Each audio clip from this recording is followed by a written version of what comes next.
அனைவரும் ஆனந்தமாய் வாழ்க. ஜோதிட ரகசியங்கள். என் உயிர் குருநாதர் ஜோதிட மகரிஷி இராசி நாகராஜ சுவாமிகளை வணங்கி, திருவாரூர் நாகராஜ சுவாமிகளை வணங்கி, ஜோதிடத்தில் உள்ள எண்ணற்ற ரகசியங்களை உங்களுக்கு சொல்ல உள்ளேன். நீங்களும் ஜோதிடர் ஆகலாம். முதல் விஷயமா, ஒரு குழந்தை எந்த மாதத்தில் பிறந்தால் யோகமாக இருக்கும் என்ற ஒரு ஆராய்ச்சியை கிட்டத்தட்ட 20 வருடங்கள் நான் செய்துள்ளேன்.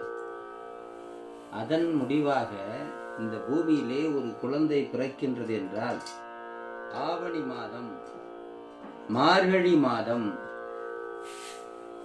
தை மாதம், மாசி மாதம், பங்குனி மாதம் ஆகிய 5 மாதங்களில் பிறக்கக்கூடிய குழந்தை மிக மிக சிறப்பாக, அறிவாக, ஆரோக்கியமாக பெற்றோருக்கும் மற்றோருக்கும் உதவி செய்யக்கூடிய குழந்தையாக இருக்கும்.